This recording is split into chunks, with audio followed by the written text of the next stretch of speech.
Nalamig ang dulo ng mga daliri ni Amara nang may maramdaman siyang kakaiba sa loob ng bulsa ng coat ni Marco. Isang matigas at malamig na metal. Hindi ito ang wallet ng asawa niya. Hindi rin ito ang susi ng kotse. Dahan-dahan niyang dinukot iyon, itinago sa kanyang palad, habang ang mga salita ni Marco ay umaalingaw-ngaw pa rin sa buong ballroom. Sa aking pinakamamahal na asawa, Amara, ang aking ilaw, ang aking inspirasyon, ang aking lahat. 10 taon, isang dekada ng pagmamahal dahil sa'yo. Nagpalakpakan ang lahat ng bisita, mga kaibigan, at kasosyo sa negosyo na dumalo sa kanilang engranding 10th wedding anniversary party. Ngumiti si Amara, isang ngangiting sanay na siyang ipakita sa publiko. Isang ngangiting perpekto, tulad ng buhay na binuo nila. Pero ngayon, sa kanyang palad, hawak niya ang isang bagay na sumisira sa perpektong larawan na yon. Isang cufflinks. Gawa sa ginto, may disenyong ahas na kumakagat sa sarili nitong buntot. Hindi ito ang ibinigay niya kay Marco kaninang umaga. Ang regalo niya ay simple at eleganteng silver cufflinks na may inisyal na M. Ito ay iba, bago, at tiyak na hindi galing sa kanya. "Okay ka lang, mahal?" tanong ni Marco. Ang braso nito ay pumulupot sa kanyang baywang. Amoy alak at mamahaling pabango ang kanyang asawa. Ngumiti ito. Ang ngiting dati ay nagpapatunaw sa puso niya, pero ngayon ay tila isang maskara na lamang. "Napagod lang siguro," mahinang sagot ni Amara. Itinatago ang kamay sa kanyang likuran. Nang matapos ang gabi at nagsiuwian na ang mga bisita, tinulungan ni Amara si Marco na hubarin ang kanyang coat tulad ng lagi niyang ginagawa. Ito na ang pagkakataon niya. "Marco," sabi niya, sinisikap na maging kalmado ang kanyang boses. "Kanino galing ito?" Ipinakita niya ang cufflinks. Saglit na natigilan si Marco. Nakita ni Amara ang bahagyang paglaki ng kanyang mga mata bago ito mabilis na ngumiti. Isang ngiting pilit. "Ah, yan ba? Bigay ni Mr. Tan. Lasing na yata kaya napagkamalang birthday ko," sabi nito sabay tawa. "Alam mo naman yon." Hindi tumawa si Amara. Ang kanyang mga mata ay napako sa kwelyo ng asawa. May isang maliit, halos hindi makitang bakas ng pamumula. Isang mantsa ng lipstick na tila pilit na pinunasan. Napansin ni Marco kung saan siya nakatingin. Agad nitong hinawakan ng kwelyo. "Naku, manako, baka naman sa pagbati ng mga bisita kanina. Ang daming humalik sa akin, alam mo na." Tumango lang si Amara. Hindi na siya nagsalita pa. Hinayaan niyang pumasok sa banyo ang asawa. Kinuha niya ang coat nito at inilagay sa laundry basket. Habang ginagawa yon, sinadya niyang kapain muli ang bulsa. Wala na. Malinis na. Tila isang salamangkero si Marco na kayang maglaho ng ebidensya. Hindi nakatulog si Amara ng gabing iyon. Hinintay niyang humilik ng malalim si Marco. Dahan-dahan siyang bumangon at kinuha ang cellphone nito sa bedside table. Ito ang unang beses na gagawin niya ito sa loob ng 10 taon. Nanginginig ang kanyang mga daliri habang tinangka niyang i-unlock ang screen. Ipinasok niya ang dati nilang passcode, ang petsa ng kanilang kasal. Incorrect password. Sinubukan niya ulit. Baka nagkamali lang siya. Incorrect password. Try again in 30 seconds. Napahawak siya sa kanyang bibig para pigilan ang isang hikbi. Pinalitan na nito ang password. Isang sikretong hindi na niya bahagi. Ibinalik niya ang cellphone sa dati nitong pwesto. Naglakad siya papunta sa bintana ng kanilang silid. Tanaw ang mga ilaw ng Makati. Ang kanilang magandang bahay sa isang mamahaling subdivision ay biglang naging isang kulungan. Ang perpektong buhay niya ay isa palang malaking kasinungalingan. Ilang buwan na siyang nagdududa. Ang mga biglaang business trip. Ang mga gabing ginagabi ito ng uwi.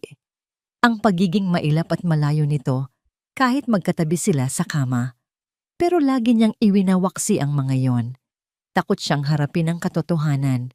Pero ngayong gabi, sapat na ang lahat. Ang cufflinks, ang mantsa ng lipstick, ang pinalitang password. Hindi na siya iiyak. Tapos na ang panahon ng pagiging bulag. Umupo siya sa dilim. Kinuha ang kanyang laptop. Binuksan niya ito at nagsimulang mag-type sa search bar. Ang mga daliri niya ay hindi na nanginginig. Napalitan ng galit at determinasyon ang kanyang takot. Private investigator in Makati. Isa-isang lumabas ang mga pangalan at website. Pinili niya ang isa na mukhang pinaka-discreet at professional. May numero ng telepono na nakalista para sa 24/7 consultations. Tinitigan niya ang numero. Huminga siya ng malalim. Pinipigilan ang nagbabadyang pag-agos ng kanyang mga luha. Itinaas niya ang kanyang cellphone. Ang liwanag mula sa screen ay nag-iilaw sa kanyang mukha na ngayon ay walang emosyon. Pinindot niya ang call button. Habang nagriring ang telepono sa kabilang linya, napapikit siya ng mariin. Isang boses ng lalaki ang sumagot.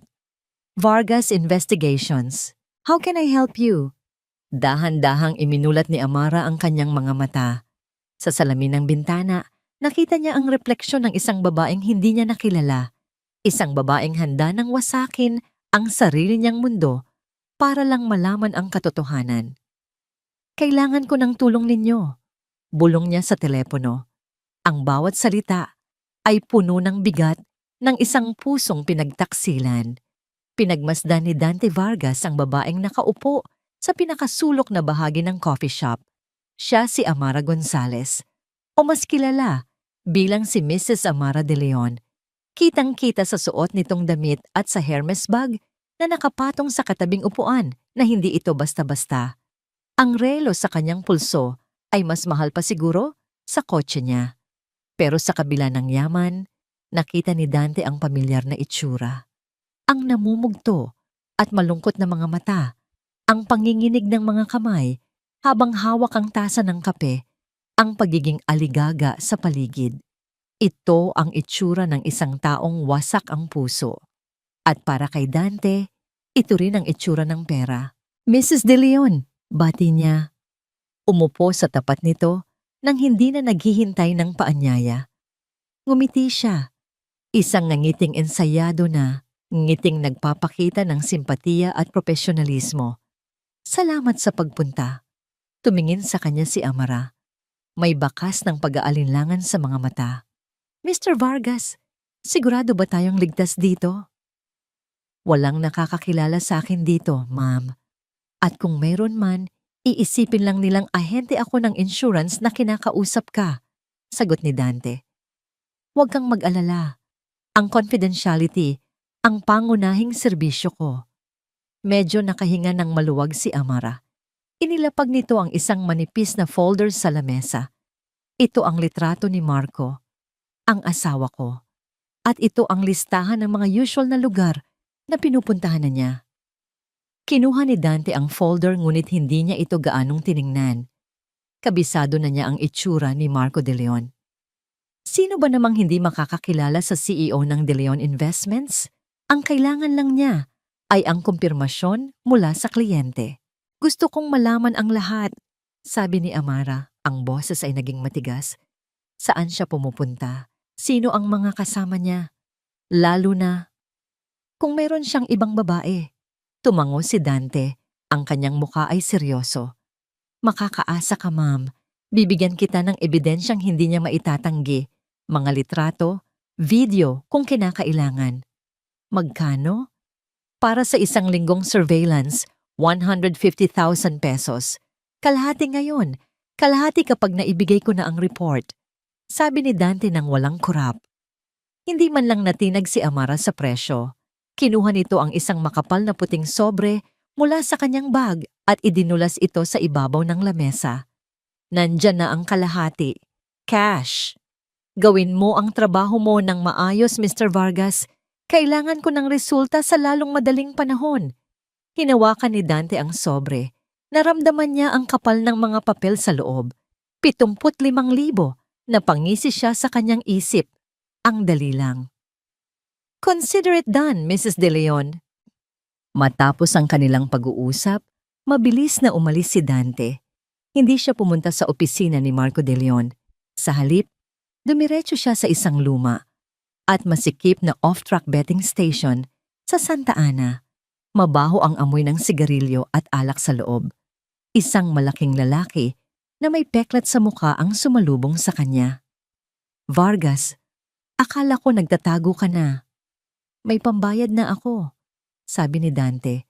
Kumuha ng 2 bundle ng tig-1,000 mula sa sobre. 20,000. "Pasensya na. Ito pa lang ang kaya ko." Kinuha ng lalaki ang pera at binilang. Kulang pa ito ng 30. Sa susunod na linggo, doble na ang tubo. "Alam mo yan, Dante. Huwag mo kaming paghintayin." Tumangulang si Dante at mabilis na umalis. Habang naglalakad palayo, naramdaman niya ang pawis sa kanyang likod. Kailangan niya ng mas malaking pera at mas mabilis. Sumakay siya ng taxi at nagpahatid sa pinakasentro ng Bonifacio Global City. Pumasok siya sa isang nagtataasang kondominium kung saan kilala siya ng mga gwardiya. Dumiretso siya sa penthouse. Pagbukas ng pinto, bumungad sa kanya ang isang babaeng nakasuot ng silk robe, may hawak na kopita ng mamahaling alak. Si Isabel Reyes. Maganda, matalino, at mapanganib. "Nakuha mo?" tanong ni Isabel. Ang kanyang mga mata ay kumikinang. Inilapag ni Dante ang natitirang pera mula sa sobre sa isang glass table. 55,000. "Sabi ko sa'yo, madali lang siyang kausap. Desperada na." Kinuha ni Isabel ang pera at ngumisi. "Good. Ito ang unang bayad pa lang. We will milk her dry." "Ano ang susunod na plano?" tanong ni Dante. Naglakad si Isabel papunta sa malaking bintana. Tanaw ang buong syudad. "Simple lang. Hindi mo susundan si Marco. Susundan mo ako. Gagawa tayo ng mga eksena.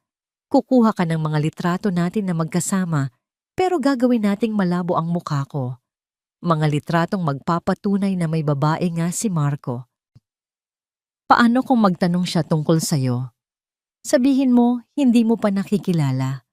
Mahirap daw kunan ng malinaw na litrato. We need to buy time. Habang nagbabayad siya sa'yo linggo-linggo para sa wala, tayo ang kumikita." May kinuha si Isabel na litrato sa ibabaw ng kanyang lamesa. Isang wedding picture ni na Amara at Marco. Pareho silang masaya sa litrato. Hinaplos ni Isabel ang mukha ni Amara sa litrato gamit ang kanyang daliri. Kawawang Amara. Akala niya siya ang reyna. Bulong ni Isabel. Puno ng pait ang kanyang boses. Tumingin siya kay Dante at ang kanyang nangiti ay nakakakilabot. Let's give her a good show. Nang gabing iyon, bumalik si Dante sa kanyang maliit na apartment. Kinuha niya ang kanyang cellphone at nag-type ng isang mensahe para kay Amara. Kailangan niyang panatilihin ang tiwala nito. Kailangan niyang iparamdam dito na may progreso ang kanyang trabaho. "Ma'am, may lead na po ako. Susundan ko ang subject mamayang gabi." Pinindot niya ang send at humiga sa kama. Tinitigan niya ang kisame. Hindi niya iniisip si Amara o ang pagtataksil na ginagawa niya. Ang tanging nasa isip niya ay ang susunod na bayad, ang susunod na sobrang puno ng pera na magliligtas sa kanya. Sa larong ito, alam ni Dante na hindi siya ang pinakamalakas. Isa lang siyang tauhan. Pero sa ngayon, sapat na yon. Hanggat nagbabayad ang mga reyna, ang tulad niyang anino ay patuloy na susunod. Isang linggo, 7 araw na parang isang taon para kay Amara. Bawat araw ay isang paghihintay na puno ng pagkabalisa. Ang bawat pagtunog ng kanyang cellphone ay nagpapatayo ng kanyang mga balahibo.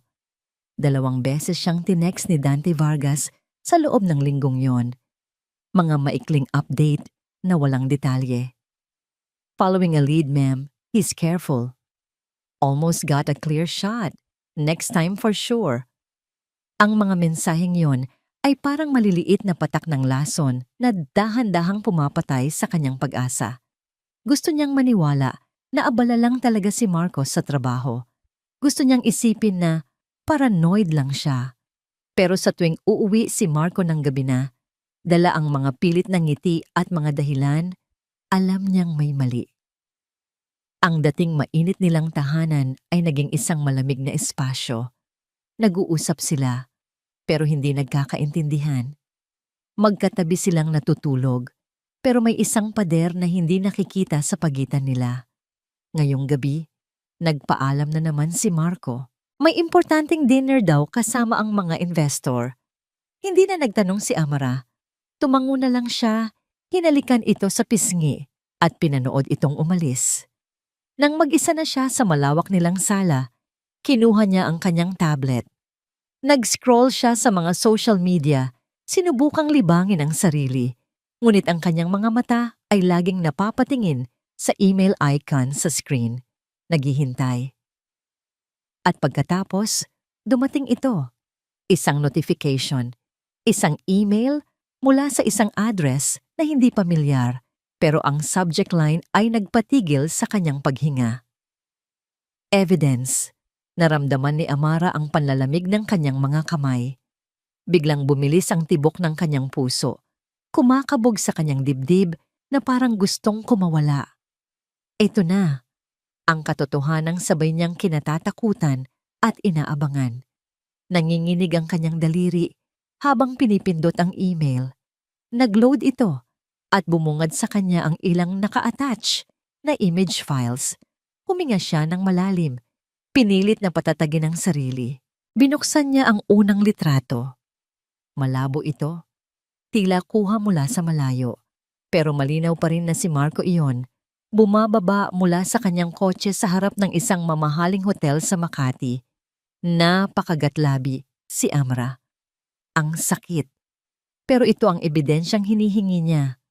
Binuksan niya ang pangalawang litrato. Si Marco ulit, naglalakad sa lobby ng hotel. Ang pangatlo, ang pang-apat. Mga litratong nagpapakita sa asawa niya na pumapasok sa isang lugar na hindi nito dapat puntahan ng mag-isa. Bawat isang litrato ay parang isang suntok sa kanyang sikmura. Nang buksan niya ang panglimang file, nagbago ang lahat. Hindi na si Marco ang nasa litrato, malinaw ang kuha. Isang lalaki at isang babae, magkayakap sa isang madilim na bar, nagtatawanan. Ang lalaki, pamilyar ang kanyang mukha. Siya si Dante Vargas, ang detective na kinuha niya. Napakkunot ang noo ni Amara. Anong ibig sabihin nito? Bakit niya ipapadala ang litrato niya? At ang babae, bata, maganda, nakasuot ng isang pulang bestida na hapit sa kanyang katawan. Napakaganda niya. Siya na ba yon? Ang kabit ni Marco? Pero bakit niya kasama si Dante? Binuksan niya ang sumunod na litrato. Mas malapit, mas malinaw. Si Dante at ang babae pa rin. Pero ngayon, nakahalik na ang babae sa pisngi ng detective habang si Dante ay nakangisi sa kamera. Isang malamig na kaba ang gumapang sa buong katawan ni Amara. May mali. Isang malaking pagkakamali. At doon, sa huling-huling file, naroon ang sagot. Ang pinakamasakit na sampal ng katotohanan, isa itong selfie. Malinaw na malinaw ang mga mukha ni Dante at ng babae sa pulang bestida. Magkatabi sila, masayang masaya, na para bang ipinagdiriwang ang isang tagumpay. Ngunit hindi sila ang tinitingnan ni Amara. Ang kanyang mga mata ay nakapako sa background ng litrato.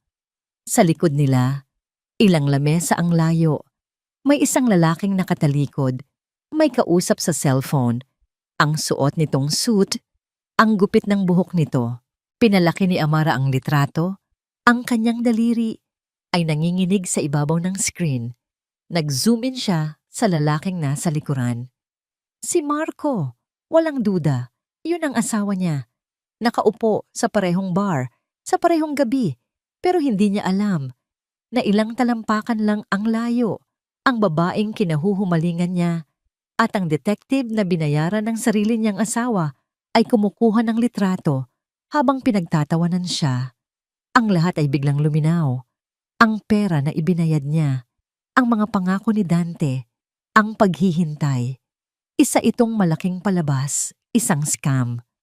Hindi lang siya niloloko ng asawa niya. Niloloko rin siya ng taong inupahan niya para alamin ang katotohanan. Silang lahat ay magkakasabwat para kunin ang pera niya. Isang tawa ang kumawala sa mga labi ni Amara. Hindi ito tawa ng tuwa. Ito ay tawa ng isang taong nasadlak sa pinakamatinding kabaliwan. Hindi siya umiyak. Walang luhang pumatak mula sa kanyang mga mata. Ang sakit na naramdaman niya kanina ay biglang naglaho. Napalitan ng isang damdaming mas matindi, mas nakakapasong damdamin. Galit. Isang purong nag-aapoy na galit.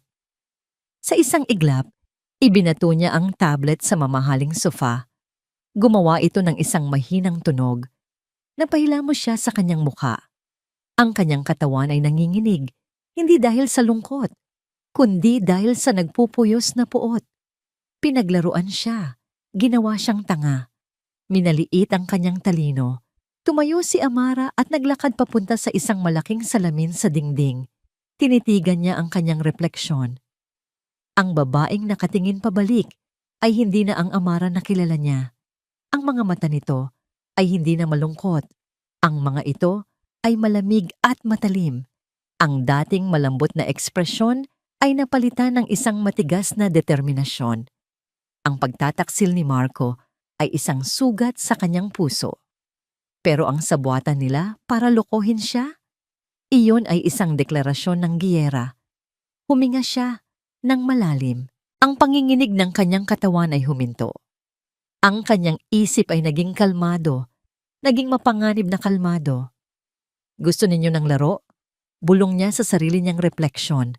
Ang kanyang boses ay halos hindi marinig, ngunit puno ng bigat ng isang panunumpa.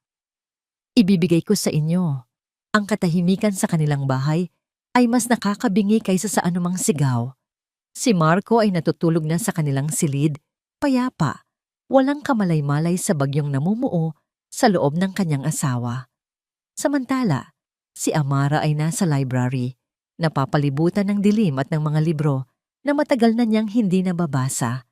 Ang galit ay parang apoy na nag-aalab sa kanyang dibdib, ngunit ang isip niya ay kasing lamig ng yelo.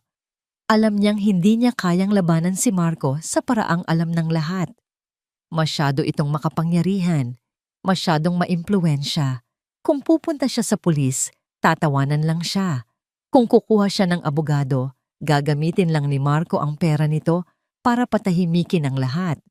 Hindi. Kailangan niya ng ibang armas. Isang armas na hindi nakikita. Isang taong kayang pumasok sa mga sikreto ni Marco. Napatingin siya sa isang hilera ng mga photo album sa estante. Kinuha niya ang isa, ang album mula sa ika-5 anibersaryo ng De Leon Investments. Habang binubuklat niya ang mga pahina, nakita niya ang mga pamilyar na mukha ng mga empleyado nakangiti sa kamera. At doon, isang alaala ang biglang bumalik sa kanya. Isang batang lalaki, payat, may makapal na salamin, laging nakayuko sa kanyang laptop. Si Leo, ang henyo sa IT department. Naalala ni Amara ang isang insidente 3 taon na ang nakalipas. Nagkaroon ng malaking pagpupulong sa kumpanya. Biglang lumapit si Leo kay Marco sa harap ng lahat ng board members. May sinabi ito tungkol sa isang security vulnerability sa system ng kumpanya. Isang butas na maaaring pasukan ng mga hacker. Sa halip na pasalamatan, naggalit si Marco. Napahiya siya. Para sa kanya, ang sinabi ni Leo ay isang personal na atake. Isang pagpapahiwatig na mahina ang kanyang pamamalakad. Insubordination. Iyon ang tawag ni Marco dito. Kinabukasan, tinanggal sa trabaho si Leo. Walang tanong-tanong. Noon, naniwala si Amara sa asawa niya. Pero ngayon, nakikita niya ang lahat sa ibang liwanag. Hindi insubordination ang ginawa ni Leo. Nagsabi lang ito ng katotohanan na ayaw marinig ni Marco. Isang ideya ang nabuo sa isip ni Amara. Isang mapanganib ngunit tila nag-iisang pag-asa. Umakyat siya sa attic, isang lugar na puno ng alikabok at mga lumang gamit. Hinanap niya ang isang kahon na may markang Company files old. Dati, tinutulungan niya si Marco sa pag-aayos ng mga ganitong bagay noong mga panahong masaya pa sila at puno ng pangarap. Sa ilalim ng mga lumang kontrata at report, nakita niya ang hinahanap niya. Isang folder ng mga 201 file ng mga dating empleyado. Nanginginig ang kanyang mga kamay habang binubuklat niya ito. At naroon nga, Leo Paras. Nakasulat ang kanyang address, contact number, at isang personal email. Alam niyang hindi niya ito maaaring tawagan o i-email ng direkta. Masyadong delikado. Kung si Leo ay kasing talino ng inaakala niya, siguradong meron itong ibang paraan para makontak. Bumalik si Amara sa library. Hindi niya ginamit ang bago niyang laptop. Kinuha niya ang isang luma. Halos hindi na gumagana na nakatago sa isang cabinet. Binuhay niya ito, tiniis ang mabagal na pag-boot. Nag-connect siya sa wifi ng kapitbahay nila. Ginugol niya ang buong magdamag sa pagre-research. Nag-install siya ng VPN, gumamit siya ng Tor browser. Pinasok niya ang isang mundo na hindi niya alam na nag-e-exist. Ang mundo ng mga online forum para sa mga hacker at tech experts sa Pilipinas. Madilim ang itsura ng mga website, puno ng mga code at mga salitang hindi niya maintindihan. Ang mga username ay kakaiba. Shadow Freak, Codebreaker Sam, Manila Hacker. Nagbasa siya ng nagbasa, hinahanap ang anumang bakas ni Leo. At pagkatapos, sa isang luma at halos abandonadong forum, nakita niya ito. Isang post mula 5 taon na ang nakalipas tungkol sa isang security flaw sa isang malaking bangko. Ang nag-post, isang user na nagngangalang Byte. Ang paraan ng kanyang pagsulat, ang technical na detalye. Alam ni Amara na siya iyon, gumawa siya ng isang anonymous na account, Veritas25, hango sa salitang Latin para sa katotohanan. Pagkatapos ay sinimulan niyang i-type ang pinakamahalagang mensahe sa kanyang buhay. Hindi ito isang pakiusap, isa itong imbitasyon. Subject, De Leon Investments. Tuwasuwa. To Byte, I know why you were fired. I was there. The man who fired you has wronged me too. I want to uncover the truth. I have the resources. I need your skills. If you're interested in justice, find a secure way to talk to me. Pinindot niya ang send. At pagkatapos, nagsimula ang paghihintay. Lumipas ang 1 araw, walang sagot. 2 araw. Katahimikan. 3 araw. Nagsimula nang mawalan ng pag-asa si Amara. Baka nagkamali siya. Baka hindi na aktibo ang account na yon. O baka naman nabasa nito ang mensahe at binaliwala lang. Sa loob ng mga araw na yon, kinailangan niyang magpanggap sa harap ni Marco. Ngumingiti siya. Nagtatanong tungkol sa araw nito. Naghahanda ng kanilang hapunan. Bawat kilos ay isang pag-arte. Bawat ngiti ay isang kasinungalingan. Naramdaman niyang paubos na ang kanyang lakas. Sa ika-4 na gabi, pagod na siya. Umupo siya sa harap ng lumang laptop, handa ng sumuko. Tinitigan niya ang screen. Siguro nga, isa itong malaking katangahan. Paano niya lalabanan ang isang higante ng mag-isa? Idinikit niya ang kanyang daliri sa power button. Handa nang patayin ang laptop at ang kakarampot na pag-asang natitira. Ngunit bago niya ito mapindot, isang maliit na ping ang tumunog. Isang notification ang lumitaw sa sulok ng screen. Galing ito sa forum, isang private message mula sa isang pangalan na halos ikahimatay niya. From Byte message, bakit mo ako hinahanap, Mrs. De Leon? Tinitigan ni Leo ang mensahe sa screen ng kanyang monitor sa loob ng 10 minuto. Ang pangalang Mrs. De Leon ay parang isang multo mula sa nakaraan. Amara De Leon, ang asawa ng demonyo. Ang unang pumasok sa isip niya ay isa itong patibong. Baka naman si Marco mismo ang nasa likod nito. Sinusubukang hulihin siya sa isang kasong hindi niya ginawa. 3 taon na ang nakalipas, pero sariwa pa rin ang sakit. Hindi lang siya tinanggal sa trabaho. Sinira ni Marco ang kanyang reputasyon. Blacklisted. Walang kumpanyang tumanggap sa kanya pagkatapos noon. Pero habang binabasa niya ulit ang mensahe, may naramdaman siyang iba. The man who fired you has wronged me too. May bahid ng desperasyon sa mga salita. Isang pamilyar na pait. At ang salitang justice, isang mapaklang na ngiti ang gumuhit sa labi ni Leo. Hustisya, isang bagay na matagal na niyang kinalimutan. Nag-type siya ng mabilis na sagot. Isang tanong na susukat kung totoo nga ba ang kausap niya. Bakit mo ako hinahanap, Mrs. De Leon? Ang sagot ay dumating halos kaagad. Isang mahabang mensahe na naglalahad ng lahat. Ang pagdududa, ang detective, ang mga litrato, ang dobleng pagtataksil. Habang binabasa ni Leo, ang pag-aalinlangan niya ay napalitan ng pagkaintriga. Hindi ito patibong, ito ay isang pagkakataon. Isang gintong pagkakataon para makaganti. Sumang-ayon siyang makipag-usap. Nag-set up siya ng isang secure, encrypted video call. Walang makakatrace, walang makikinig. Sa itinakdang oras, isang mukha ang lumitaw sa kanyang screen. Si Amara De Leon. Kahit sa mababang kalidad ng video, kitang-kita niya ang pagod at galit sa mga mata nito. Samantala, ang screen ni Leo ay nanatiling itim. Ang boses niya ay dumaan sa isang voice modulator. Tunog robotic at walang emosyon. Bite? Tanong ni Amara. Ako nga, sagot ng artificial na boses. Ano ang kailangan mo sa akin, Mrs. De Leon?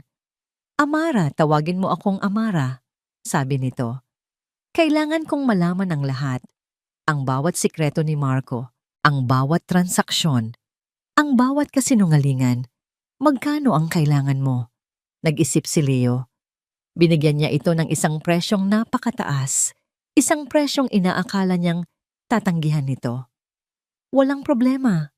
Sagot ni Amara ng walang pag-aalinlangan. Ikinagulat ni Leo. I will transfer half of it to an account of your choosing. The other half, when you give me what I need. Naramdaman ni Leo ang isang kakaibang tuwa. Ito na, ang araw ng kanyang paghihiganti. At babayaran pa siya para gawin ito. Deal, sabi niya. Give me his phone number, his email addresses, anything you can. I'll start tonight. Pagkatapos ng tawag, pakiramdam ni Leo ay nabuhayan siya. Umupo siya sa kanyang silya sa harap ng 3 monitor na sabay-sabay na umiilaw. Ang kanyang kwarto ay madilim. Ang tanging liwanag ay nagmumula sa mga screen. Dito ang kanyang kaharian. Sinimulan niya ang kanyang trabaho. Ang mga daliri niya ay sumasayaw sa ibabaw ng keyboard, mabilis at tiyak. Ang mga linya ng code ay dumadaloy sa screen na parang tubig sa ilog. Para sa isang ordinaryong tao, ang mga server ni Marco De Leon ay parang isang kuta na may matataas na pader. Pero para kay Leo, isa lang itong puzzle. Isang lock na naghihintay ng tamang susi. Inuna niya ang cellphone. Sa loob lang ng 20 minuto, na-bypass niya ang security at nagkaroon ng access sa lahat. Ngunit marami nang nabura. Malinis. Sunod, ang kanyang personal na email. Ganun din. Tila alam ni Marco kung paano magtago ng bakas. Pero alam ni Leo na sa digital na mundo, walang tunay na nawawala. Pinasok niya ang cloud backups. At doon, sa isang folder na may label na trash, nakita niya ang mga kayamanan. Mga tinanggal na mensahe, mga tinanggal na email. Isa sa isa niyang binuksan ang mga ito.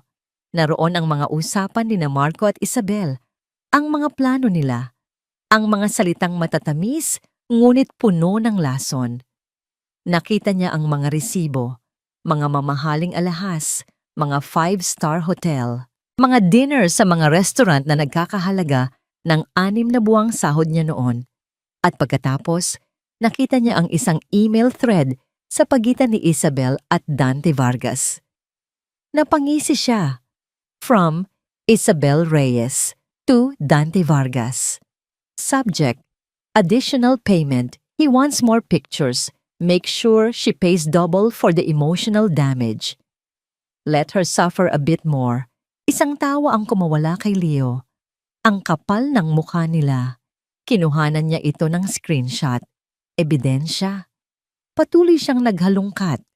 Gabi na. Pero hindi niya nararamdaman ang pagod. Ang bawat sikretong nahahanap niya ay parang isang maliit na tagumpay.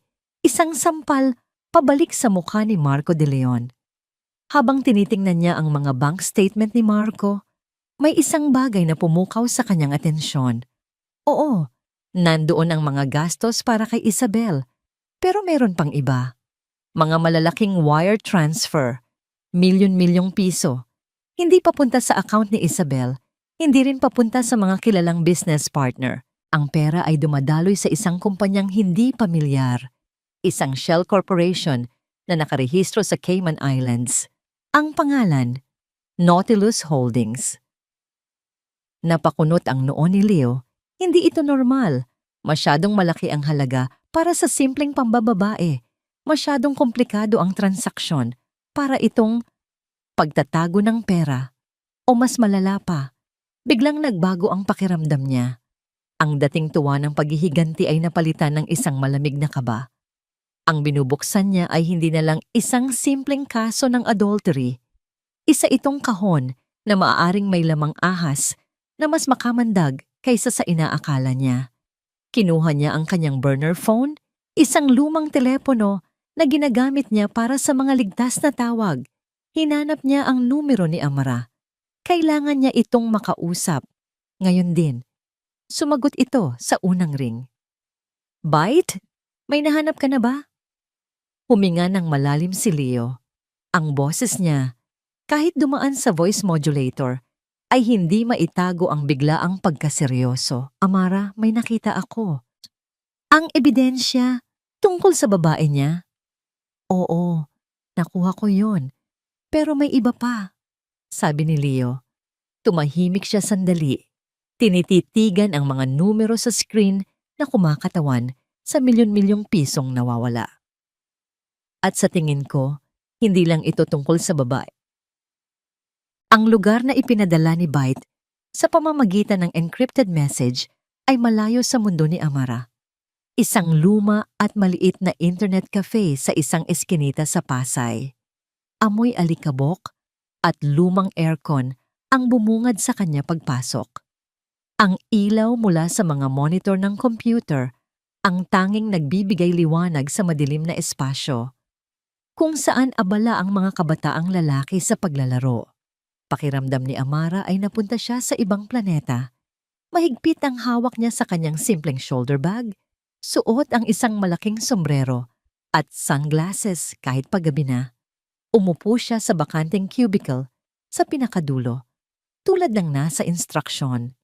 Bawat tunog, bawat anino ay nagpapakaba sa kanya. Maya-maya, isang anino ang tumigil sa kanyang harapan. Isang binatang lalaki na nakasuot ng itim na hoodie at maong. Payat, medyo magulo ang buhok, at may suot na makapal na salamin. Mukha itong estudyante lang. Hindi ito nagsalita. Itinuro lang nito ang katabing cubicle. Sumunod si Amara. Walang nagsalita sa pagitan nila hanggang sa makaupo sila sa loob ng mas pribadong espasyo. Inilabas ng lalaki ang isang laptop at binuksan ito. Bite? Halos pabulong na tanong ni Amara. Tumangulang ang lalaki. Ang mga mata ay nakapako sa screen. Huwag mong babanggitin ang pangalan ko o ang pangalan mo. Mabilis na tumango si Amara. Sige, anong nakita mo? Iniharap ng lalaki ang laptop sa kanya. Ang hinihingi mo, ebidensya. Nasa screen ang mga email, mga hotel booking, mga resibo ng alahas. Malinaw ang pangalan ni Isabel Reyes sa mga ito. Nakita rin niya ang mga screenshot ng pag-uusap ni Dante at Isabel. Ang plano nilang gatasan siya ng pera. Malamig at matigas ang naging ekspresyon ni Amara. Ito ang kumpirmasyon, ang patunay ng lahat ng kasinungalingan. Pero hindi na siya nasaktan. Ang nararamdaman niya ay ang malamig na apoy ng paghihiganti. Ito na ba ang lahat? Tanong din niya. Ang boses ay walang emosyon. Umiling ang hacker. Iyan ang mababaw na bahagi, ang usok. Tumingin ito sa kanya sa unang pagkakataon at nakita ni Amara ang seryosong tingin sa likod ng makapal na salamin. Ngayon, ipapakita ko sa iyo ang apoy. May pinindot ito sa keyboard. Nagbago ang nasa screen. Ang mga email ay napalitan ng mga spreadsheet na puno ng numero. Mga flowchart na may mga arrow na tumuturo sa iba't ibang pangalan ng kumpanya. Mga dokumento ng wire transfer. Hindi ko maintindihan, sabi ni Amara. Simple lang, sabi ng hacker. Ang boses ay mahina, ngunit mabigat. Ang De Leon Investments ay isang malaking washing machine. Washing machine? Para sa maruming pera. Paliwanag nito. Itinuro nito ang isang flowchart. Tingnan mo, may papasok na malaking pera sa De Leon Investments mula sa isang kumpanyang hindi kilala. Hahati-hatiin ito ni Marco sa mas maliliit na investment. Ipapaikot sa stock market, real estate. Tapos, ililipat niya ang kinita sa isang shell company sa ibang bansa, ang Nautilus Holdings. Mula doon, babalik ang pera sa Pilipinas. At sa mga papel, malinis na ito. Naramdaman ni Amara na nanuyo ang kanyang lalamunan. Gaano kalaking pera ang pinag-uusapan natin? Sa nakalipas na 6 na buwan lang, halos kalahating bilyong piso. Parang isang malakas na suntok ang tumama sa dibdib ni Amara. Hindi siya makahinga. Kalahating bilyon. Ang mga numerong yon. Hindi iyon galing sa mga ordinaryong negosyo. Kaninong pera yan? Nanginginig niyang tanong. Hindi ko pa alam. Pero sa ganitong kalaking halaga, sigurado ako na hindi lang ito tax evasion, drug money, smuggling, illegal gambling. Pumili ka. Ang De Leon Investments ay front para sa isang malaking sindikato. Biglang nag-iba ang lahat. Ang personal na sakit ng pagtataksil ay biglang naging maliit at walang kwenta. Ang kinakalaban niya ay hindi lang isang taksil na asawa at isang desperadong kabit. Ang binabangga niya ay isang mapanganib na criminal organization. At si Isabel, nagawa niyang itanong, may binuksan na isa pang file ang hacker, isang 201 file. Isabel Reyes, dati siyang senior auditor sa kumpanya ninyo. Matalino? Magaling. Pero tinanggal siya ni Marco 3 taon na ang nakakaraan. Isinangkot siya ni Marco sa isang maliit na kaso ng fraud sa loob ng kumpanya. Isang fraud na si Marco mismo ang gumawa para pagtakpan ang isang malaking lugi. Napahawak si Amara sa kanyang bibig. Ngayon, naiintindihan na niya ang lahat. Kaya ito ay paghihiganti. Paghihiganti at pagkakataon. Pagtatama ng hacker. Ginamit niya ang galit niya para makalapit ulit kay Marco. At nang malaman niya ang tungkol sa money laundering, ginamit niya ito para magkapera. Ang panloloko sa'yo? Diversion lang yun. Maliit na palabas para pagtakpan ang mas malaking sirko sa loob. Napasandal si Amara sa kanyang upuan. Ang buong buhay niya, ang 10 taon ng pagsasama nila, ay isang malaking kasinungalingan na nakapatong sa isa pang mas malaki at mas madilim na kasinungalingan. Ang galit na naramdaman niya kanina ay napalitan ng isang bagay na mas malalim at mas nakakaparalisa, takot. Isang matinding takot. Ngayon, naiintindihan na niya kung bakit handang gawin ni Marco ang lahat para hindi mabisto. Hindi lang ito tungkol sa reputasyon niya. Ito ay tungkol sa kanyang kalayaan at sa kanyang buhay. At ngayon, tungkol na rin sa buhay niya. Tumingin sa kanya ang hacker. Ang muka ay seryoso. Hindi na ito laro, Amara. Ang mga taong ito, hindi sila magdadalawang isip na manakit. Kinuha ng hacker ang isang maliit at itim na USB flash drive mula sa kanyang bulsa at inilagay ito sa lamesa. Idinulas niya ito papunta kay Amara. Lahat ng ebidensya nandito. Ang mga email, ang mga bank record, ang mga dokumento ng Nautilus Holdings. Lahat. Tinitigan ni Amara ang USB na parang isa itong bomba. Ito ang kanyang armas. Ito rin ang maaring maging dahilan ng kanyang kamatayan. Pero mag-ingat ka, Amara, sabi ng hacker. Ang boses ay isang babala na tumatak sa kanyang kaluluwa. Hindi na sila magdadalawang isip na patahimikin ka. May kakaiba kay Amara. Napansin ito ni Marco sa paraan ng pagtitimpla nito ng kanyang kape sa umaga. Eksakto pa rin, ngunit parang robot. Walang ngiti. Napansin niya ito sa paraan ng paghalik nito sa kanya bago siya umalis.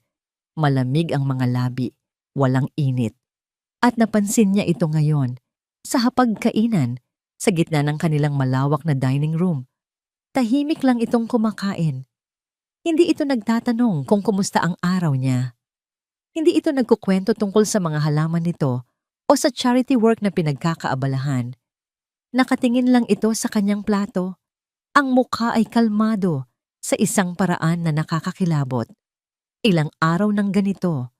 Simula noong gabing ibigay ni Dante ang mga litrato, inaasahan ni Marco ang mga luha, ang mga sigaw, ang mga panunumbat. Handa na siya para doon. Inihanda na niya ang kanyang mga kasinungalingan. Pero wala. Ang natanggap niya ay ang nakabibinging katahimikan na ito. Masarap ba ang luto ko? Tanong ni Amara. Biglang bumasag sa katahimikan. Hindi man lang ito nag-angat ng tingin. Oo naman, mahal. Laging masarap. Sagot ni Marco. Sinubukang ngumiti. Medyo pagod ka lang yata nitong mga nakaraang araw. Marami lang iniisip. Simpleng sagot nito. Parang ibang tao ang kaharap niya. Ang Amara na kilala niya ay emosyonal, transparent, madaling basahin. Ang babaeng ito sa kanyang harapan ay parang isang pader na walang pintuan. Nag-umpisa siyang mainis. Ang plano ay para saktan ito, para maging abala ito sa pag-iyak habang malaya siyang nakakakilos. Hindi para maging misteryosa ito. Tungkol saan? Baka makatulong ako, sabi pa niya. Nag-angat ng tingin si Amara sa wakas. Ang mga mata nito ay malamig. Mga bagay-bagay lang. Huwag mo nang alalahanin. Pagkatapos ng hapunan, habang nag-aayos si Marco ng kanyang mga papeles sa library, biglang nag-vibrate ang kanyang cellphone. Isang email, isang bank alert. Subject, large withdrawal notification. Dear Mr. De Leon, this is to inform you of a successful withdrawal of PHP 1,000 from your joint savings account. Napatayo si Marco. 1,000,000? Para saan? Hindi siya ang nag-withdraw. Ibig sabihin, mabilis niyang tinawagan ng bangko. Kinumpirma ng manager na si Mrs. Amara de Leon mismo ang nag-withdraw ng pera kaninang umaga. Cash!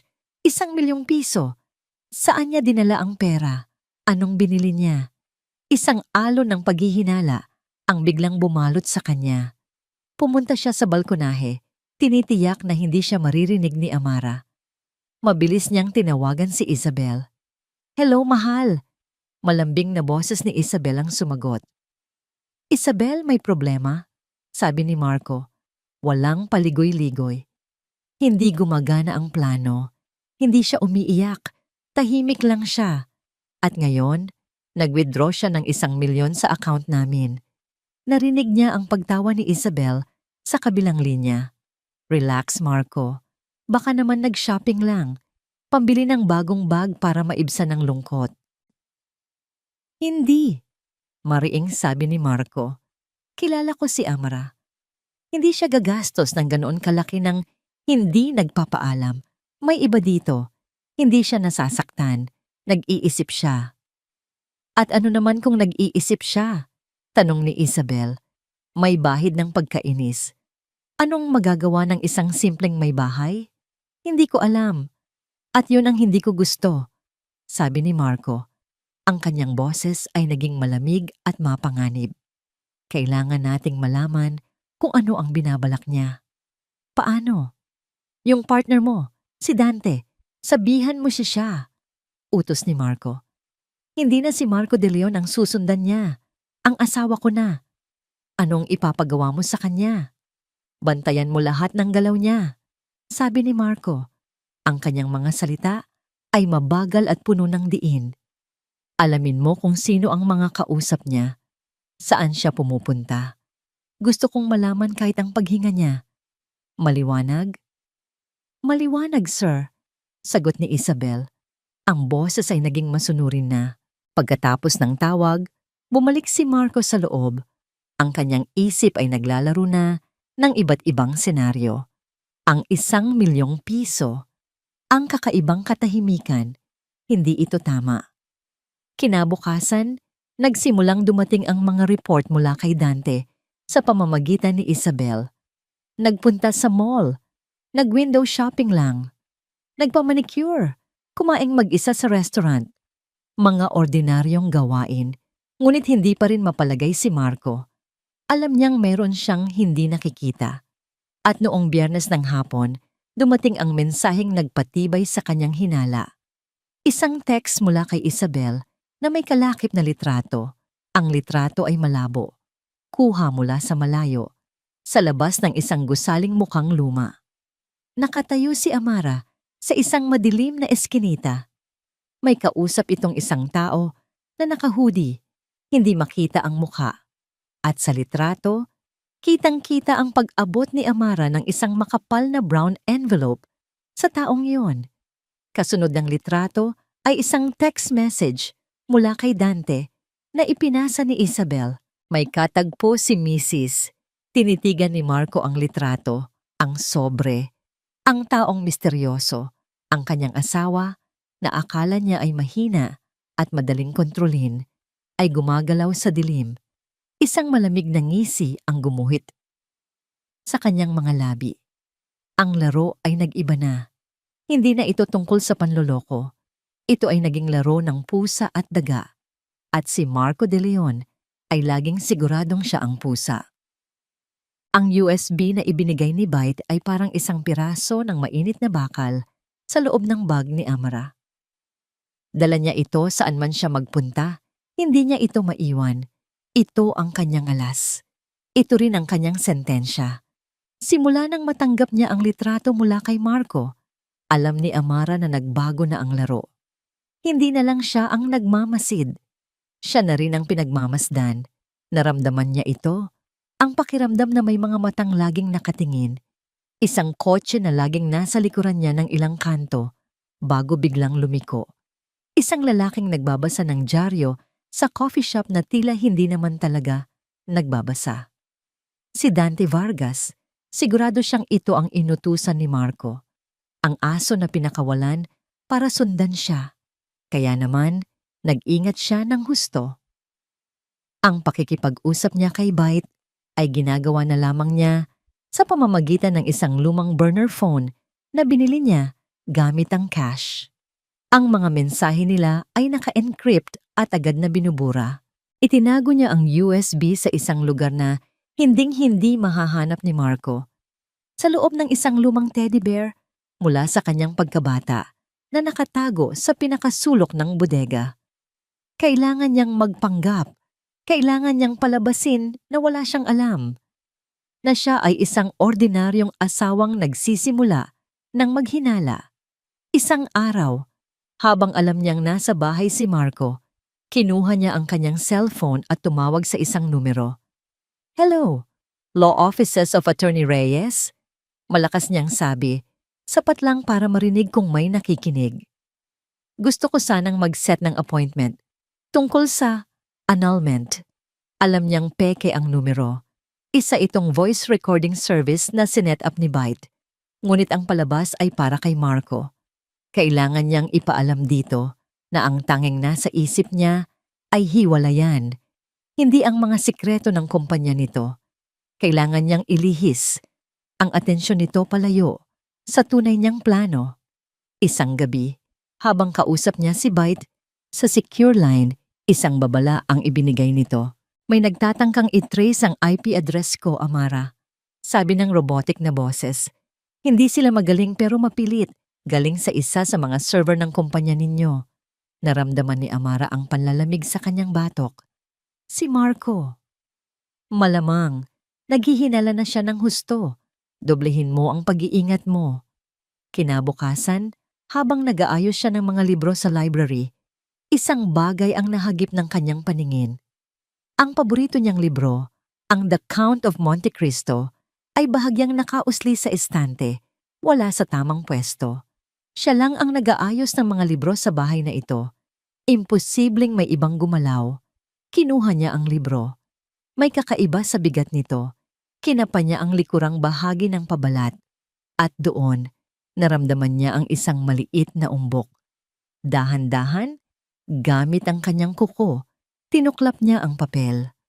At bumungad sa kanya ang isang maliit na itim na bagay, mas maliit pa sa isang butones, na may kumukurap na napakaliit na pulang ilaw, isang bug, isang listening device. Hindi siya sumigaw, hindi siya nataranta. Ang kanyang puso ay kumabog ng mabilis, ngunit ang kanyang mukha ay nanatiling kalmado. Dahan-dahan niyang ibinalik ang papel sa dati, itinago muli ang bug. Ibinaba niya ang libro. Tinitiyak na nasa eksaktong pwesto ito tulad ng dati. Ang buong bahay nila, ang kanilang tahanan, ay isang malaking bitag. Ang mga pader ay may mga tenga. Isang ideya ang pumasok sa kanyang isip. Kung may tenga ang pader, gagamitin niya ito.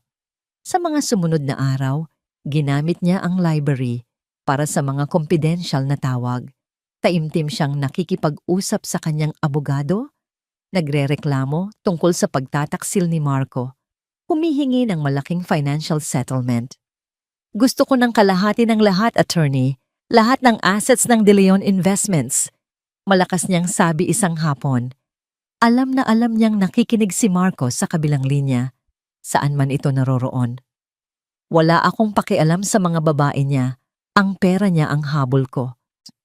Pinalabas niyang siya ay isang desperado at mukhang perang asawa. Isang karakter na madaling basahin at maliitin. Isang karakter na hindi mag-iisip tungkol sa money laundering o mga sindikato. Ngunit ang tensyon ay unti-unting tumataas. Pakiramdam niya ay naglalakad siya sa isang manipis na alambre, isang maling galaw lang at mahuhulog siya. Isang umaga, may dumating na delivery sa kanilang gate. Isang magandang kahon na nakabalot sa mamahaling papel na may ribbon pa, walang card, walang pangalan ng nagpadala. Para sa inyo po, ma'am, sabi ng guard. Iniabot sa kanya ang kahon. Dinala ito ni Amara sa loob. Ang kanyang puso ay kinakabahan. Hindi siya umorder ng kahit ano. Hindi niya kaarawan. Maingat niyang tinanggal ang pambalot. Ang kahon ay galing sa isang kilalang luxury brand. Itinaas niya ang takip. Sa loob, sa ibabaw ng malambot na seda, ay may isang bagay na nagpatigil sa kanyang paghinga at nagpanlamig sa buo niyang katawan. Isang patay na daga. Nakatayo lang siya roon, nakatitig sa maliit at walang buhay na nilalang. Hindi ito basta-basta. Isa itong mensahe. Malinaw, brutal. Hindi ito galing kay Marco. Ang asawa niya ay tuso, pero hindi marumi maglaro ng ganito. Ito ay galing sa mga taong nasa likod ni Marco. Ang mga taong hindi nakikita. Ang mga taong nagmamay-ari ng kalahating bilyong pisong pinoprotektahan niya. Sinasabi nitong alam nila. Alam nilang may alam siya. At ito, ang una nilang babala. Dahan-dahan niyang isinara ang kahon. Hindi siya sumuka. Hindi siya natakot. Ang naramdaman niya ay isang kakaibang kalinawan. Ang laro ay hindi na sa pagitan niya at ni Marco. Hindi na ito laro ng pusa at daga. Isa na itong labanan para mabuhay. Ang babala ay malinaw. Ngunit bago pa man makagawa ng susunod na hakbang si Amara, gumuho ang lahat. Nagsimula ito sa isang tawag sa kanyang burner phone, hating gabi. Ang pangalan ni Byte ang lumitaw sa screen. Ngunit ang boses na narinig niya ay hindi na ang kalmado at robotic na boses na kanyang nakasanayan. Ito ay ang tunay na boses ni Leo. Gulat, natataranta, at puno ng takot. Amara! Natunton nila ako. May narinig siyang malakas na kalabog sa kabilang linya. Tunog ng isang pintuang pilit na binubuksan. May mga sigawan, isang ingay ng nababasag na salamin. Leo, anong nangyayari? Sigaw ni Amara, napabangon sa kama. Sinira nila. Ang servers, Amara, biglang naputol ang linya. Leo! Leo! Paulit-ulit niyang tawag sa pangalan nito, ngunit tanging katahimikan ang sagot. Sinubukan niyang tawagan muli at muli, ngunit wala na. Ang kanyang nag-iisang kakampi ay nawala na. Kinabukasan, sinubukan niyang magpanggap na normal ang lahat.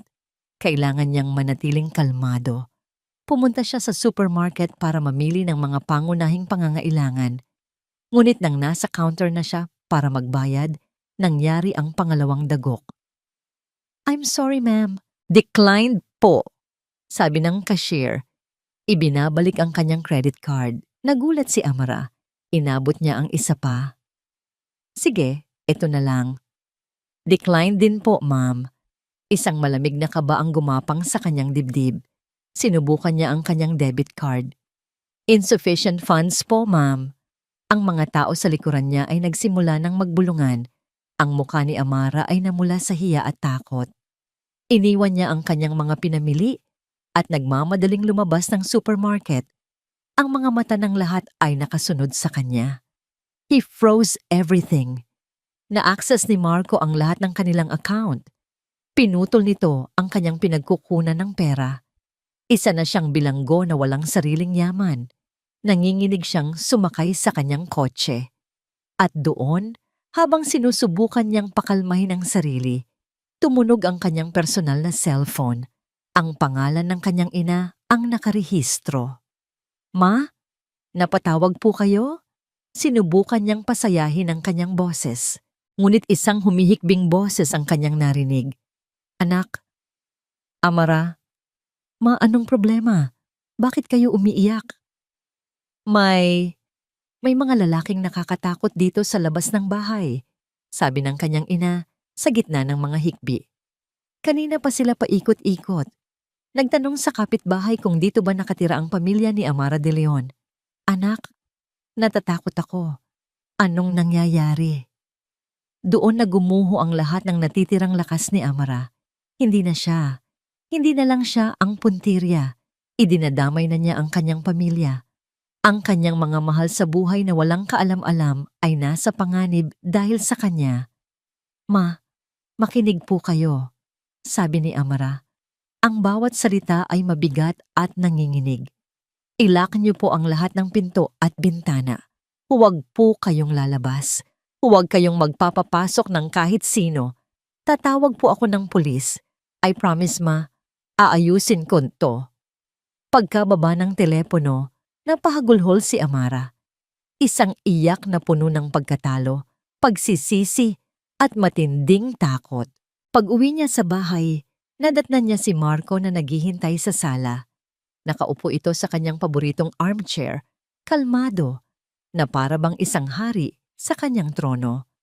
Ang mukha nito ay malamig at walang emosyon. Hindi ito nagsalita. Kinuha lang nito ang isang brown envelope sa lamesa at inihagis ito sa kanyang paanan. Nanginig ang mga kamay ni Amara habang dinadampot ito. Sa loob, may mga litrato. Mga litrato ng isang binatang lalaki na bugbog sarado. Nakahandusay sa sahig na pununo ng mga sirang computer parts. Ang mukha ni Leo ay halos hindi na makilala. Napahawak si Amara sa kanyang bibig, pinipigilan ng pagsuka. "Tapos na ang laro, Amara," sabi ni Marco. Ang boses ay kasing lamig ng yelo. "Wala na ang kaibigan mo, wala nang ebidensya, at wala ka ng pera." Tumingin siya sa mga mata ni Amara, at ang nakita niya roon ay hindi galit, kundi isang nakakakilabot na kasiyahan. "May dalawa kang pagpipilian," patuloy nito. "Una, pipirma ka ng divorce papers. Aalis ka sa bahay na ito na walang dala kahit isang sentimo. Mananahimik ka habang buhay at hahayaan kitang mabuhay. Ang pamilya mo sa probinsya, hindi ko sila gagalawin." Itinuro nito ang mga litrato sa sahig. "O pangalawa, pipiliin mo ang landas na pinili ng kaibigan mong hacker. At baka pati ang nanay at tatay mo madamay pa sa katigasan ng ulo mo. Para kay Amara, Hindi yon isang pagpipilian. Iyon ay isang sentensya. Tumango lang siya, walang lakas na magsalita. Ang mga luha ay tuloy-tuloy na dumadaloy sa kanyang pisngi. Ngumisi si Marco. Tumayo ito at inayos ang kanyang damit. Magaling! Maghahanda na ang mga abogado ko. Sa ngayon, mag-isip-isip ka muna kung paano mo sisimulan ang bago mong buhay bilang isang pulubi. Umalis ito. Iniwan si Amara na nakaluhod sa sahig. Napapalibutan ng mga piraso ng kanyang nawasak na pag-asa. Talo na siya. Wala na siyang laban. Umupo siya sa sofa, tulala. Ang isip ay blangko. Ang tanging pag-aari na lang niya ay ang maliit na USB na nakatago sa isang lumang teddy bear. Isang piraso ng ebidensya na wala ng saysay ngayon. Paano niya ito gagamitin kung ang kapalit ay buhay ng kanyang pamilya? Habang nakatitig siya sa kawalan, biglang umilaw ang isang bagay sa lamesa. Ang cellphone ni Marco. Naiwan nito. Isang mensahe ang lumitaw sa lock screen. Mula sa isang numerong hindi nakasave. The package is ready for shipment. The port is clear. Napatitig si Amara sa mensahe. Hindi niya ito maintindihan noong una. Ngunit dahan-dahan, sa gitna ng kanyang pagkawasak, isang maliit na kislap ang nagsimulang mag-apoy. Package, shipment, port, ang mga salitang yon. Ito ay code. At sa biglaang kaliwanagan, alam na alam niya kung ano ang ibig sabihin nito. Hindi ito tapos. Hindi pa tapos ang lahat. Ang kamay ni Marco ay maaaring mahaba, ngunit nakagawa ito ng isang pagkakamali. Sa sobrang pagiging kampante, naging pabaya ito. At ang kapabayaan na iyon, ang nag-iisang mensaheng iyon, ay maaaring ang huling baraha na kailangan ni Amara. Ang mensahe sa screen ng cellphone ay nawala na, ngunit ang mga salita ay tila nakaukit na sa isip ni Amara. The package is ready for shipment. The port is clear. Sa gitna ng pagkawasak, isang pinto ang biglang nagbukas. Isang napakakitid na siwang ng liwanag sa gitna ng kadiliman. Ito na. Ito na ang pagkakataon niya. Ang huling baraha na maaari niyang ilaro. Alam niyang babalikan ni Marco ang cellphone nito anumang oras. Mabilis niyang kinuha ang sarili niyang telepono at gamit ang nanginginig na mga daliri, kinuhanan ng litrato ang lock screen. Pagkatapos ay mabilis niyang itinago ang kanyang phone. Ilang segundo lang, bumalik si Marco sa sala. Naiwan ko pala, sabi nito. Kinuha ang cellphone sa lamesa na para bang walang nangyari. Hindi man lang ito tumingin sa kanya. Para dito, isa na lang siyang talunang kasangkapan sa bahay. Nang gabing iyon, hindi natulog si Amara. Hinintay niyang maging mahimbing ang tulog ni Marco. Dahan-dahan, siyang bumangon, naglakad na parang isang anino, papunta sa bodega. Sa ilalim ng mga lumang kahon, kinuha niya ang teddy bear ng kanyang pagkabata. Kinapa niya ang tahi sa likod, binuksan ito, at dinukot ang maliit na USB. Ang huling kopya, ang katotohanang sinubukan nilang ilibing. Kinabukasan, bago pa man magising si Marco, umalis na si Amara. Nagsuot siya ng simpleng damit, nag-commute, at pumunta sa isang computer shop sa Quiapo, malayo sa kanilang mundo sa Makati. Nagbayad siya para sa isang oras na paggamit. Inilabas niya ang USB at isinaksak sa computer. Ang mga file ay naroon pa rin. Ang mga spreadsheet, ang mga email, ang mga dokumento ng Nautilus Holdings. Sinunod niya ang itinuro sa kanya ni Byte noon. Gumawa siya ng maraming kopya at in-upload ang mga ito sa iba't ibang secure cloud storage services na protektado ng mga password na tanging siya lang ang nakakaalam.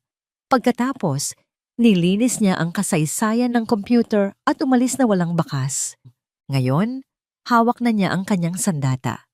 Ang kailangan niya na lang ay ang tamang taong hahawak ng gatilyo. May isang pangalan sa kanyang isip. Isang pangalan na nireserba niya para sa pinakadesperadong sitwasyon. Katrina Villanueva, isang premyadong investigative journalist na kilala sa kanyang katapangan sa pagbubunyag ng mga katiwalian ng mga makapangyarihang tao. Ilang linggo na ang nakalipas. Habang nagpapanggap na abala sa charity work, ginugol niya ang oras sa pagre-research sa kanya. Gamit ang kanyang burner phone, tinawagan niya ang numerong nakuha niya mula sa isang source.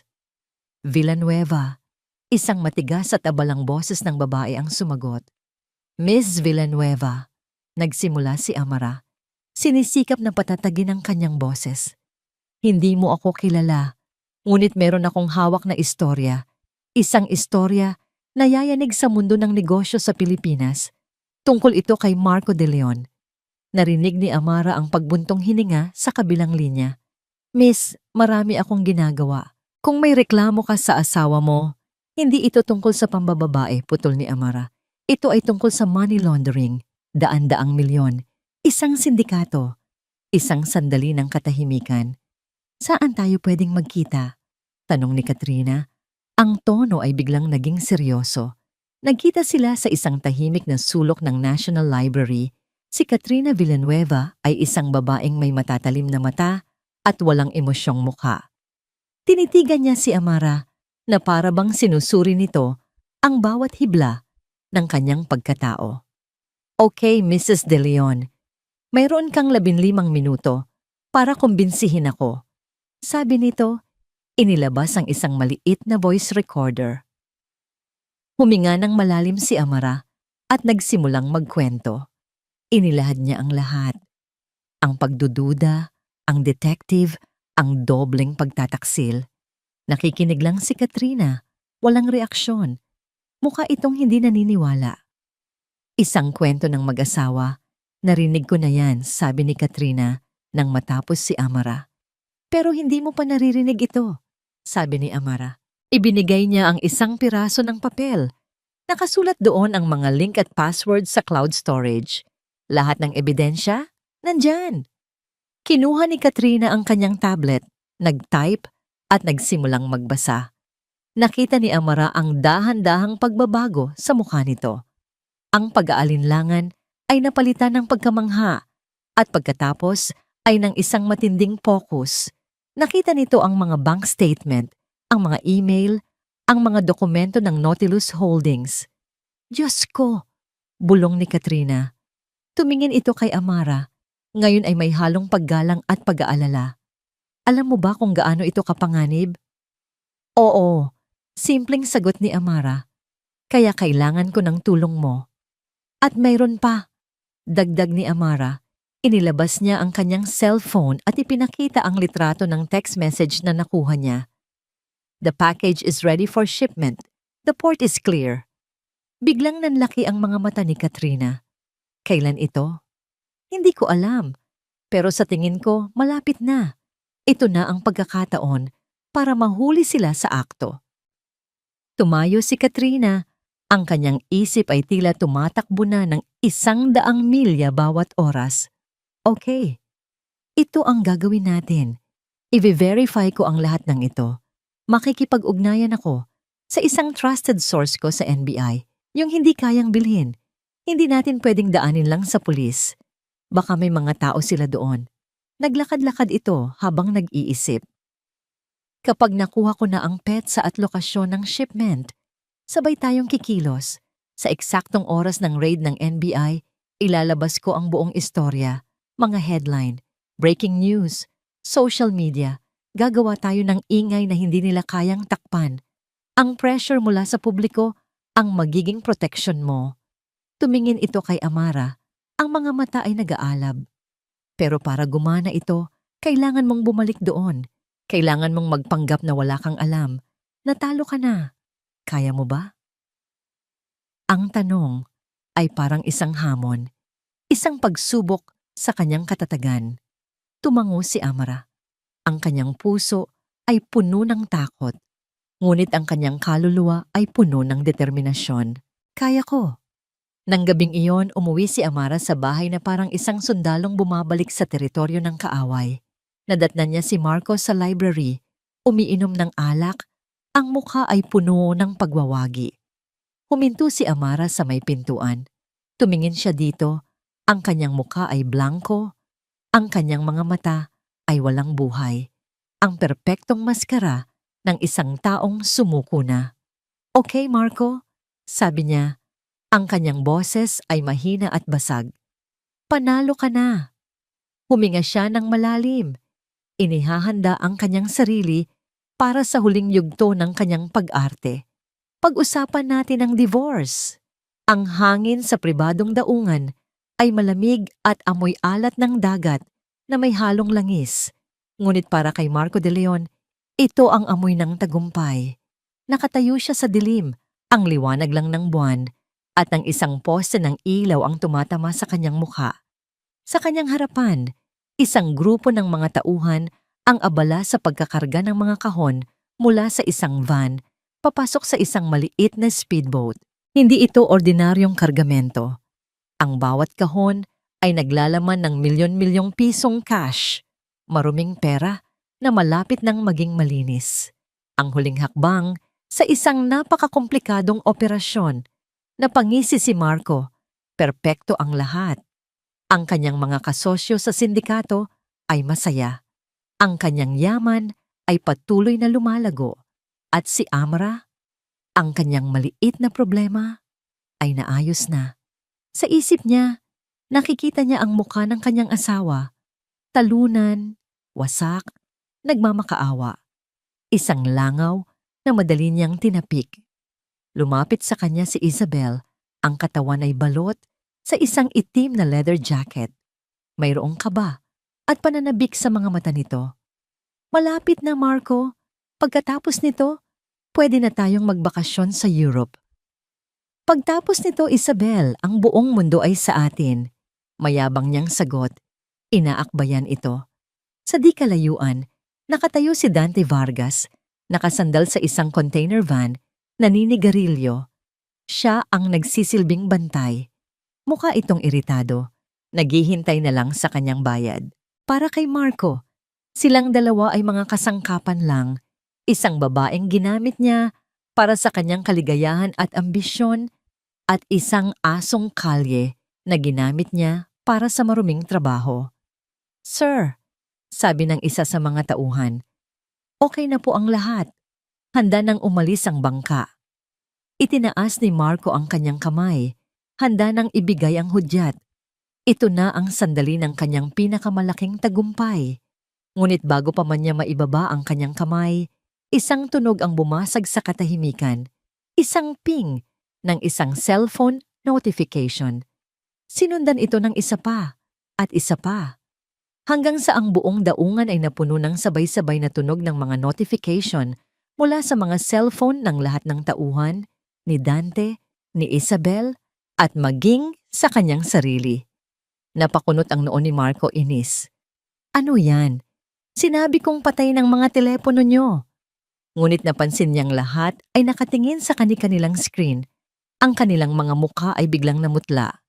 "Marco," nanginginig na bulong ni Isabel. Ipinapakita sa kanya ang screen nito.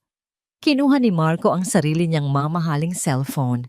Ang lock screen ay puno ng mga notification mula sa lahat ng malalaking news outlets sa bansa. Breaking news! CEO Marco de Leon, utak ng isang malawakang money laundering operation. Nanlamig ang buong katawan ni Marco. Nanginginig niyang binuksan ang isa sa mga link. Isang respetadong news website. At sa front page, naroon ang kanyang mukha. Sa ilalim nito, naroon ang lahat. Mga screenshot ng mga dokumento ng bangko, ang mga detalye ng Nautilus Holdings, ang mga email niya kay Isabel tungkol sa kanilang mga plano, at ang pinakamasakit sa lahat, ang selfie ni Dante at Isabel sa bar kung saan naka-zoom in ang kanyang mukha sa likuran. Ang ebidensyang siya mismo ang nag-utos na likhain. "Paano?" bulong niya, hindi makapaniwala. "Imposible. Sinira na namin ang lahat." "Marco, anong gagawin natin?" Nagsisimula ng magpanik si Isabel. Tumingin ito sa paligid, naghahanap ng matatakasan.